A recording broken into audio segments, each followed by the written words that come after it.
नमस्कार। आज हम एक बहुत ही अहम दार्शनिक इमैनुएल कांट के विचारों पर गहराई से बात करने वाले हैं, खास तौर पर उनके ज्ञान के सिद्धांत पर। हाँ, कांट का दर्शन काफी प्रभावशाली रहा है। उन्होंने देखा कि उनके समय में दर्शन एक तरह के दोराहे पर खड़ा था। सही कहा। एक तरफ थे अनुभववादी जो कहते थे कि सारा ज्ञान तो वही अनुभव से ही आता है, और दूसरी तरफ थे तर्कवादी, जिनका मानना था कि असली ज्ञान तर्क और बुद्धि से मिलता है। लेकिन कांट को लगा कि इन दोनों में कुछ कमी है। कोई ठीक से समझा नहीं पा रहा था कि हमें गणित जैसी चीजों का या विज्ञान के जो मूल नियम हैं, जैसे हर घटना का कोई ना कोई कारण होता है, इनका इतना पक्का सार्वभौमिक ज्ञान कैसे हो जाता है। बिल्कुल, ये एक बड़ी पहेली थी और कांट इसी गुत्थी को सुलझाने निकले थे। तो उन्होंने अपने काम को आलोचनात्मक दर्शन कहा। इसका मतलब ये नहीं कि वो दूसरों की आलोचना या बुराई कर रहे थे। नहीं, आलोचनात्मक से उनका मतलब था जांच परख करना, गहराई से परीक्षण करना कि हम क्या जान सकते हैं, कैसे जान सकते हैं, और सबसे जरूरी, हमारे जानने की सीमाएं क्या हैं। हाँ, उन्होंने महसूस किया कि उनसे पहले के दार्शनिकों ने, चाहे वो अनुभववादी हों या तर्कवादी, ये मान लिया था कि ज्ञान संभव है, लेकिन उन्होंने इस बात की गहराई से पड़ताल नहीं की थी कि ज्ञान की शर्तें क्या हैं, ज्ञान आखिर संभव होता कैसे है। सही, वो सीधे नतीजे पर पहुंच गए थे, बिना नींव की मजबूती जांचे। तो कांट का क्या कहना था?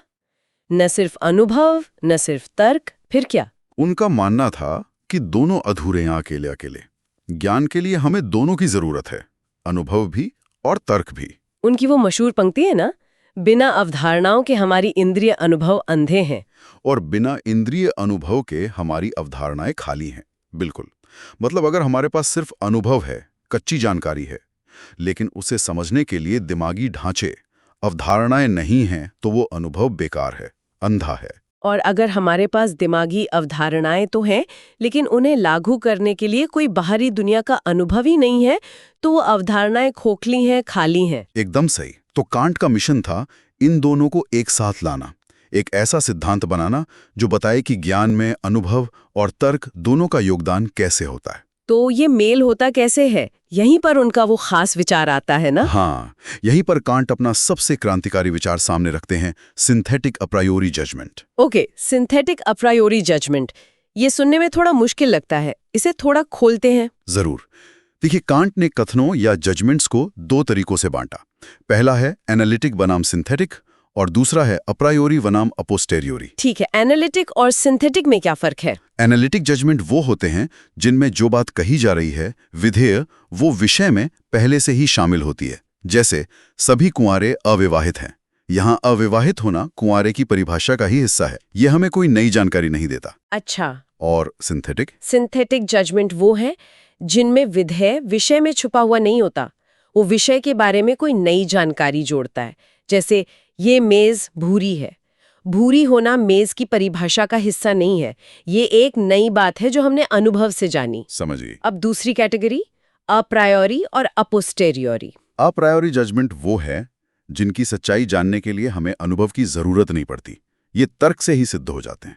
जैसे वो कुंवारे अविवाहित हैं वाला उदाहरण, या गणित के सत्य। और अपोस्टेरियोरी वो होंगे जिन्हें जानने के लिए अनुभव चाहिए। बिल्कुल, जैसे ये मेज भूरी है, ये जानने के लिए आपको मेज को देखना पड़ेगा, अनुभव करना पड़ेगा। ठीक है, तो ये 4 तरह के जजमेंट हो गए।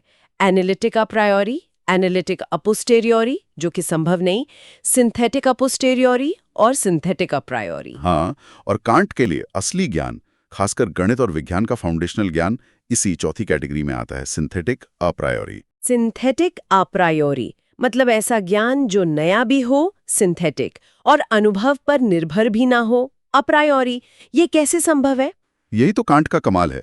उन्होंने उदाहरण दिया गणित का, जैसे 7 + 5 = 12। ओके। ये सिंथेटिक कैसे? कांट कहते हैं कि 12 का विचार 7 + 5 के विचार में पहले से मौजूद नहीं है। जब हम 7 और 5 के बारे में सोचते हैं तो उसमें सिर्फ 2 संख्याओं का योग का विचार होता है, न कि सीधे सीधे 12 का। 12 एक नया परिणाम है जो हम गणना करके निकालते हैं। ये हमारे ज्ञान में इजाफा करता है। ये बात थोड़ी सोचने वाली है। ठीक है, मान लिया ये सिंथेटिक है, पर ये अप्रायोरी कैसे है? हमें 7 और 5 चीजें गिननी तो नहीं पड़ती इसे जानने के लिए। नहीं, हमें दुनिया में जाकर 7 सेब और 5 संतरे गिनकर देखने की जरूरत नहीं है कि वो 12 होते हैं या नहीं। ये एक तार्किक निश्चितता है। हम इसे बिना किसी खास अनुभव के अपनी तर्क बुद्धि से ही जान सकते हैं कि ये हमेशा सच होगा। अच्छा, तो गणित के सिद्धांत सिंथेटिक अप्रायोरी हैं, और विज्ञान के बारे में क्या? कांट का मानना था कि भौतिकी के कुछ मूल सिद्धांत भी सिंथेटिक अप्रायोरी हैं, जैसे हर घटना का एक कारण होता है। ये सिंथेटिक कैसे हुआ? कारण का विचार घटना में छुपा हुआ तो नहीं लगता। सही। जब हम किसी घटना के बारे में सोचते हैं तो जरूरी नहीं कि उसमें कारण का विचार शामिल ही हो। कारण का विचार उस घटना में कुछ नया जोड़ता है, इसलिए सिंथेटिक है। और अप्रायोरी, क्या हम इसे बिना अनुभव के जान सकते हैं?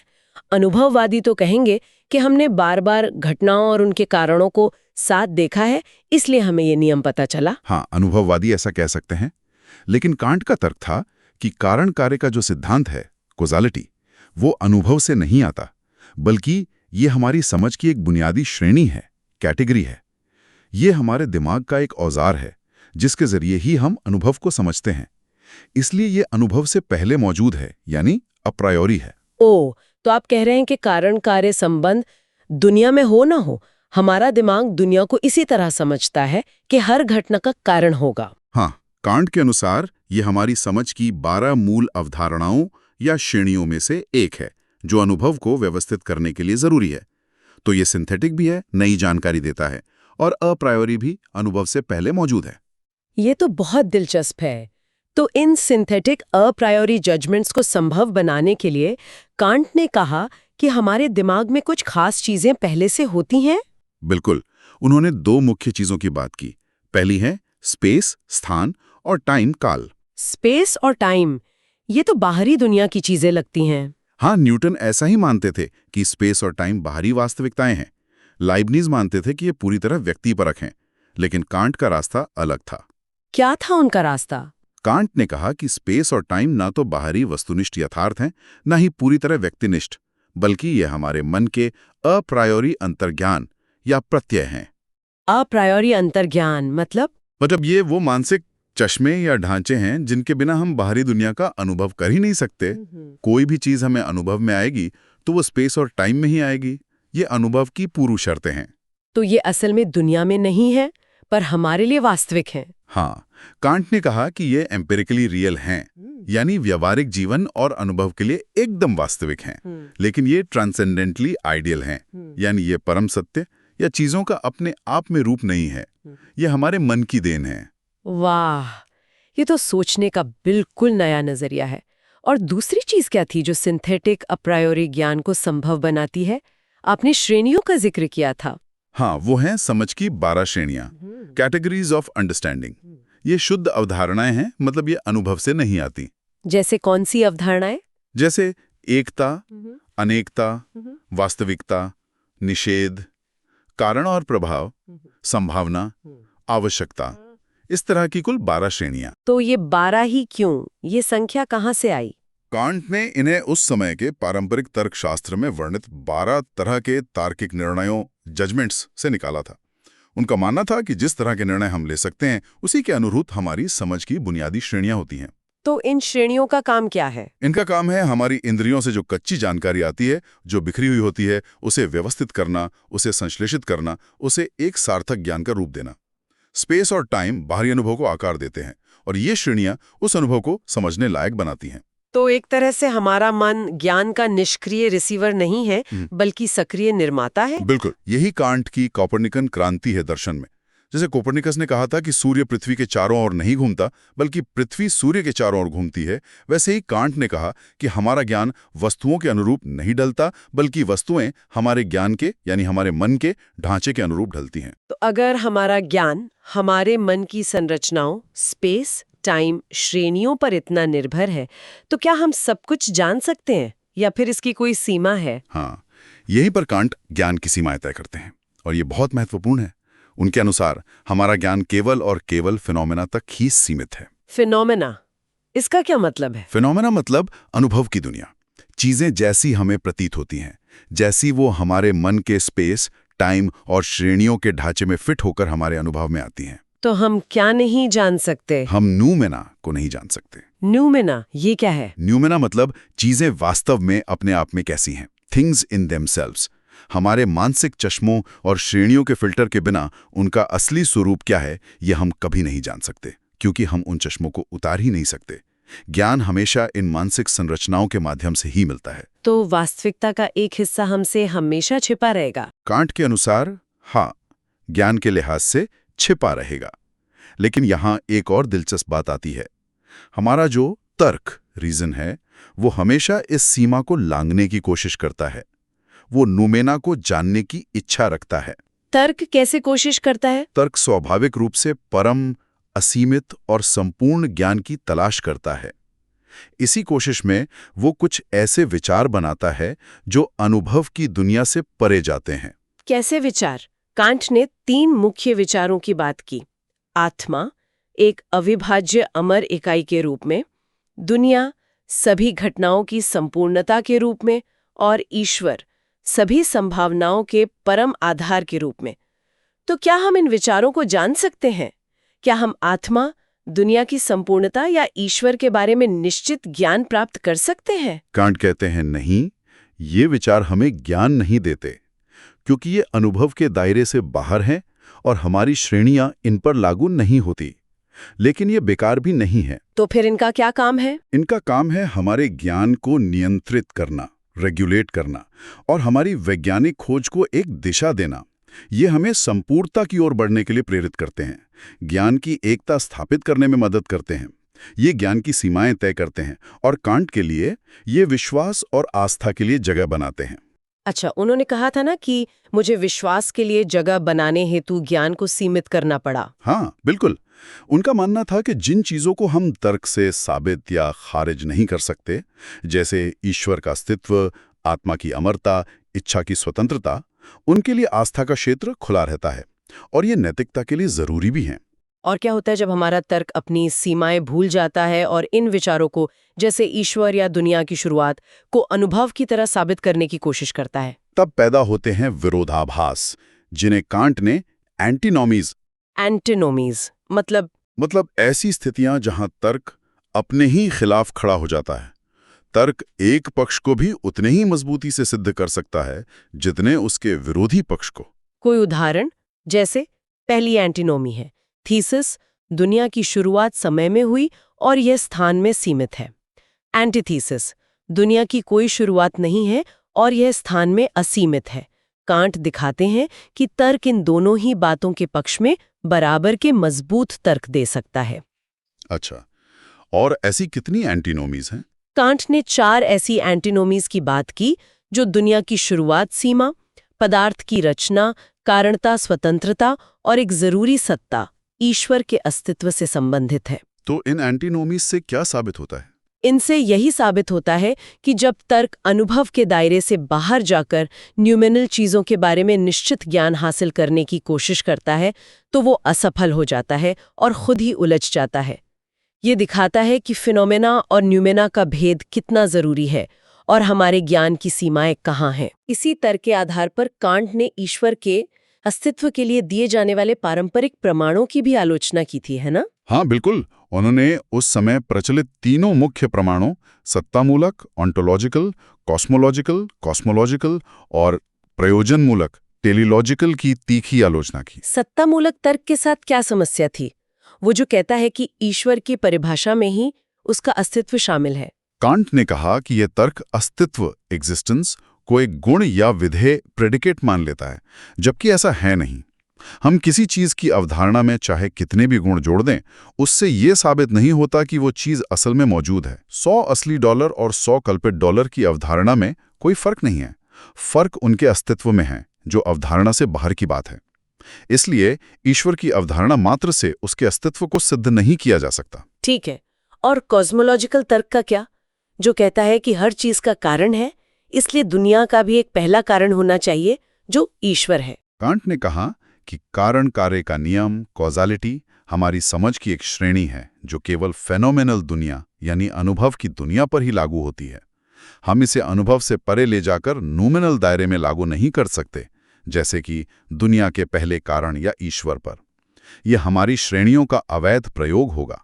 और तीसरा, प्रयोजनमूलक तर्क, जो दुनिया में डिजाइन और व्यवस्था देखकर कहता है कि इसका कोई बुद्धिमान डिजाइनर यानी ईश्वर होना चाहिए। इस तर्क के प्रति कांट थोड़े नरम थे। उन्होंने माना कि दुनिया में व्यवस्था देखकर हमें एक डिजाइनर का ख्याल आ सकता है, लेकिन उन्होंने कहा कि इससे हम ज्यादा से ज्यादा एक शिल्पकार, आर्किटेक्ट ईश्वर का अनुमान लगा सकते हैं, जिसने पहले से मौजूद पदार्थ को आकार दिया हो, ना कि एक रचयिता ईश्वर का, जिसने पदार्थ को शून्य से बनाया हो। और ये भी महज एक अनुमान है, कोई निश्चित प्रमाण नहीं। तो कांट ने ईश्वर के तार्किक प्रमाणों को खारिज कर दिया, लेकिन क्या वो नास्तिक थे? नहीं, वो नास्तिक नहीं थे। उन्होंने तार्किक प्रमाणों को खारिज किया, लेकिन उन्होंने ईश्वर, स्वतंत्रता और अमरता को नैतिक आस्था, मॉरल फेथ की वस्तु माना। उनका मानना था कि नैतिकता के लिए ये जरूरी है कि हम ऐसा माने कि ईश्वर है, हमारी इच्छा स्वतंत्र है और आत्मा अमर है, भले ही हम इन्हें साबित न कर सकें। ये व्यवहारिक तर्क की मांगें थीं। ये तो वाकई एक बहुत ही व्यापक और गहरा दर्शन है। इसने ज्ञान, वास्तविकता, तर्क और आस्था के बारे में हमारी समझ को पूरी तरह बदल दिया। लेकिन क्या सभी दार्शनिकों ने कांट के इन विचारों को जसकाता स्वीकार कर लिया? नहीं, ऐसा तो कभी नहीं होता दर्शन में। कांट के विचारों की उनके बाद बहुत आलोचना भी हुई है और उन पर बहस जारी रही है। किन मुख्य बातों पर आलोचना हुई है? कई बातों पर। एक तो उनके सिंथेटिक अप्रायोरी जजमेंट के विचार पर ही सवाल उठाए गए। अनुभववादियों और बाद में तार्किक प्रत्यक्षवादियों, लॉजिकल पॉजिटिविस्ट्स ने कहा कि ऐसा कोई ज्ञान संभव ही नहीं है जो नया भी हो और अनुभव निरपेक्ष भी। उन्होंने कहा कि गणित और तर्क एनालिटिक हैं और विज्ञान के सिद्धांत सिंथेटिक अपोस्टेरियोरी हैं, जिन्हें अनुभव से जांचा जाता है। और स्पेस टाइम के बारे में उनके विचारों का क्या? कि वो मन के अप्रायोरी अंतर्ज्ञान है? हाँ, इस पर भी बड़ी बहस हुई, खासकर 20वीं सदी में आइंस्टाइन के सापेक्षता सिद्धांत, थियरी ऑफ रिलेटिविटी आने के बाद। आइंस्टाइन के सिद्धांत ने कैसे चुनौती दी? आइंस्टाइन ने दिखाया कि स्पेस और टाइम निरपेक्ष नहीं है, जैसा कि कांट के मॉडल में लगता था, बल्कि स्पेस और टाइम एक दूसरे से जुड़े हुए हैं, स्पेस टाइम कंटिन्यूम। और ये भौतिक दुनिया यानी द्रव्यमान और ऊर्जा से प्रभावित होते हैं। स्पेस मुड़ सकता है, टाइम धीमा हो सकता है। इससे ये विचार कमजोर हुआ कि स्पेस और टाइम सिर्फ मन के अपरिवर्तनीय ढांचे हैं। तो विज्ञान की प्रगति ने कांट के कुछ दावों पर सवाल खड़े कर दिए। हाँ, ऐसा कहा जा सकता है। नूमेना का विचार भी काफी रहस्यमय और विवादास्पद रहा कि एक ऐसी वास्तविकता है जिसे हम जान ही नहीं सकते, और 12 श्रेणियों की निश्चित सूची पर भी सवाल उठे हैं। लेकिन इन आलोचनाओं के बावजूद कांट का प्रभाव तो बहुत गहरा रहा है। अरे बिल्कुल, कांट ने दर्शन की दिशा ही बदल दी। उनके बाद का ज्यादातर पश्चिमी दर्शन किसी न किसी रूप में कांट को जवाब देता रहा है। उनका ये विचार कि हमारा मन ज्ञान निर्माण में सक्रिय भूमिका निभाता है, ये आज भी बहुत महत्वपूर्ण माना जाता है। उन्होंने अनुभववाद और तर्कवाद के बीच जो संश्लेषण करने की कोशिश की, वो बहुत प्रभावशाली थी। तो अगर हम आज की चर्चा को समेटें, तो कांट ने हमें ज्ञान की प्रकृति और सीमाओं को समझने का एक जटिल लेकिन बहुत शक्तिशाली ढांचा दिया। हाँ, उनका मूल संदेश यही था कि हम दुनिया को सीधे सीधे नहीं जानते, बल्कि हमारा ज्ञान हमेशा हमारे अपने मन की संरचनाओं, स्पेस, टाइम और वो मूलभूत श्रेणियां के माध्यम से निर्मित होता है। हमारा अनुभव बाहरी दुनिया और हमारे मन के आपसी तालमेल का नतीजा है। हमारा मन एक सक्रिय लेंस है, सिर्फ एक निष्क्रिय खिड़की नहीं। बिल्कुल। और यहीं से एक दिलचस्प सवाल उठता है जिस पर हमारे श्रोता शायद आगे सोचना चाहें। हाँ, जरूर बताएं। कांट ने तो तर्क दिया कि ये मानसिक संरचनाएं, स्पेस, टाइम, श्रेणियां सार्वभौमिक हैं, सभी मनुष्यों में एक जैसी होती हैं, इसलिए हमारा मूलभूत ज्ञान भी सार्वभौमिक होता है। हाँ, ये उनका दावा था। लेकिन सोचने वाली बात यह है कि क्या ये वाकई इतनी सार्वभौमिक है? कहीं ऐसा तो नहीं कि हमारी संस्कृति, हमारी भाषा या शायद हमारी जैविक बनावट भी इन संरचनाओं को या कम से कम उनके काम करने के तरीके को प्रभावित करती हो? हमारा दुनिया को अनुभव करने का तरीका कितना जन्मजात है और कितना सीखा हुआ या सांस्कृतिक रूप से ढाला हुआ है? ये तो बहुत ही गहरा और प्रासंगिक सवाल है आज के दौर में भी। क्या वास्तविकता का हमारा अनुभव सभी के लिए एक जैसा है या उसमें भिन्नताएं संभव हैं? हाँ, ये एक ऐसा क्षेत्र है जहां दर्शन, मनोविज्ञान, भाषा विज्ञान और तंत्रिका विज्ञान आज भी खोज कर रहे हैं। कांट ने नींव रखी, लेकिन इमारत पर काम जारी है। बहुत खूब। तो इमैनुअल कांट के इन विचारों के साथ हम आज की चर्चा यहीं समाप्त करते हैं। उम्मीद है श्रोताओं को ये गहरी डुबकी ज्ञानवर्धक लगी होगी। धन्यवाद।